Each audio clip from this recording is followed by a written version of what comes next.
Hey everybody, I'm Brenda. Welcome to tonight. We are going to be cooking supper together. It's a little bit later than normal for us to start supper. It's about 5:40. We are doing meatloaf tonight. It's a family recipe. It's my husband's aunt's recipe. I'm getting it from a family cookbook, and yes, this cookbook is used often. Look at the stains. That makes a good cookbook. So we're going to go ahead and get started with our meatloaf. I'm going to tilt you down so you can see what I'm doing, and we'll get started on this.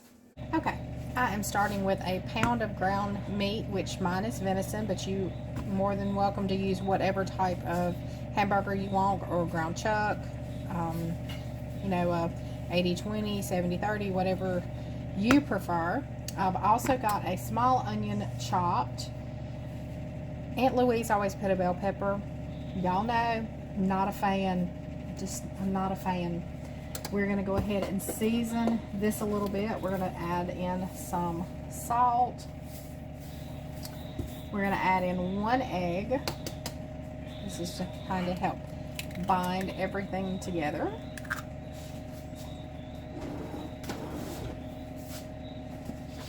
We're going to do about a cup of breadcrumbs. Now, normally I do crackers, just, white saltine crackers, but I've got some breadcrumbs, and they're just plain, the Progresso breadcrumbs. I have done Italian. They work great as well, but you just want to, if you're using crackers, just break your crackers up, pretty fine. But we're going to put about a cup of breadcrumbs in here.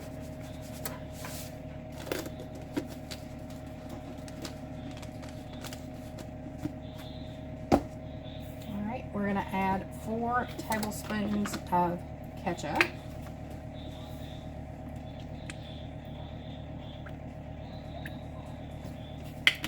Okay. And let me grab my milk. Okay, y'all know I never have milk in my house, so we're only needing a half a cup, and we're going to use heavy whipping cream. It'll be fine. It's just liquid. We're going to put that in. Let's add some pepper. This didn't call for, well, I guess it does. Yes, I'll add a little pepper.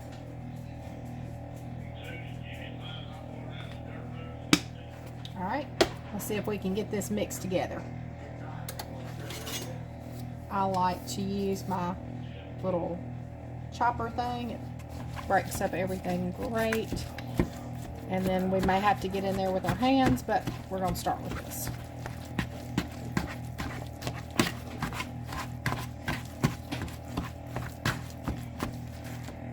Okay, we have it all mixed together, and I've wound up using a spoon there at the end, but that is okay.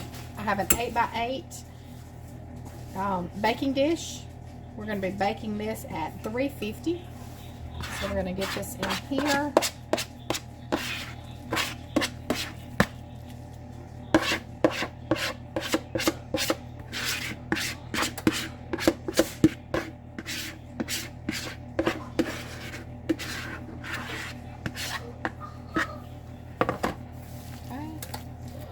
Kind of spread it out.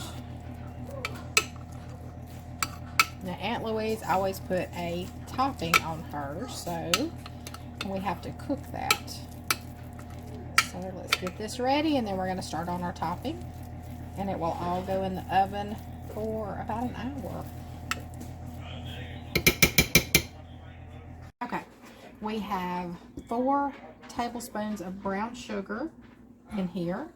We're going to add 2 tablespoons of Worcestershire sauce.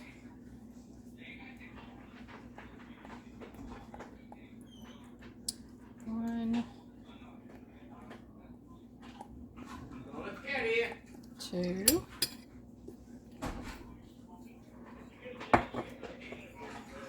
We're going to add 4 tablespoons of vinegar, apple cider vinegar.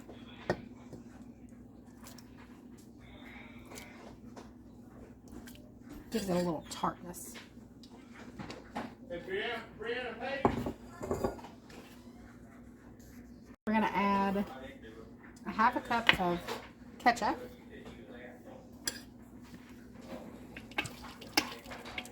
And we'll just eyeball that.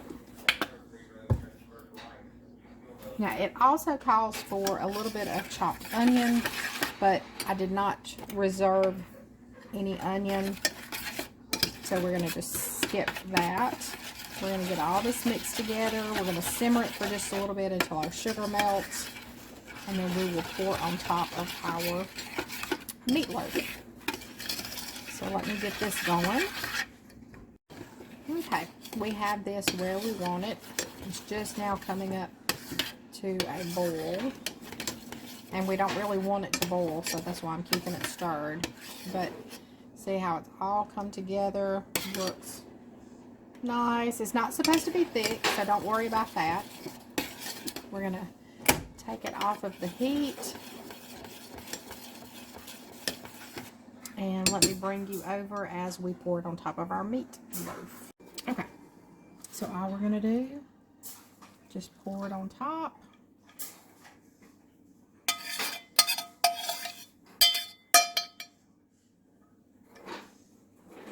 Spread it out a little bit.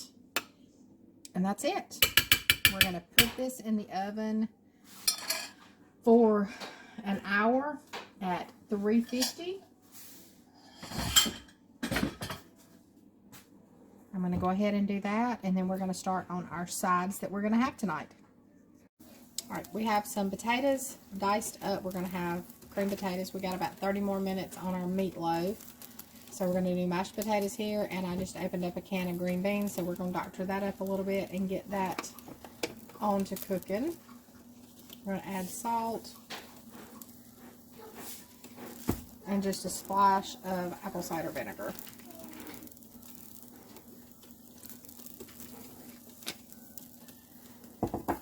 We're going to let these cook until the potatoes get finished, and we'll make mashed potatoes, and then the green beans are going to come to a boil and cook down just a little bit. Alright, our meatloaf just came out of the oven. Look at all of that goodness. That's going to cool for a little bit before we get into it. We still got our green beans cooking. Our mashed potatoes is mashed. We are almost ready to eat.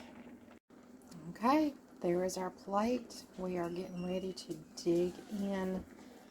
Look at that. So good. So good.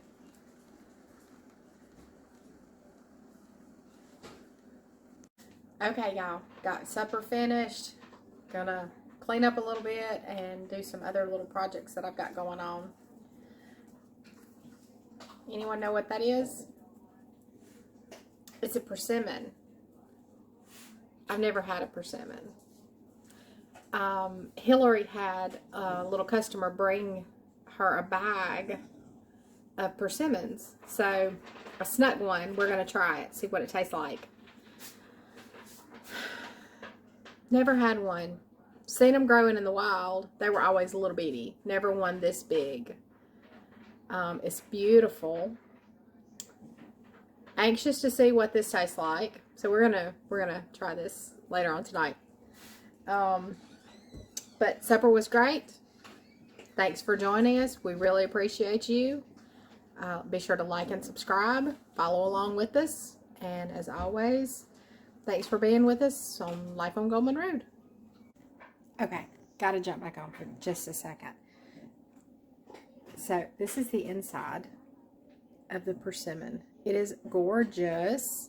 So from what I can tell, and I will probably butcher the name, but this is a Fuyu persimmon, F-U-Y-U. It is a small, squatty fruit like a tomato. But of course, when it's ripe, it's this beautiful orange. And you can actually eat this like an apple. It's sweet. It's different. I would love to make a jam or something out of this. This is absolutely gorgeous. But anyway, just had to jump back on and tell y'all. So, beautiful inside of a persimmon. Whoop! I almost lost you. Anyway, something new tonight. Thanks again for joining us. Y'all have a great night.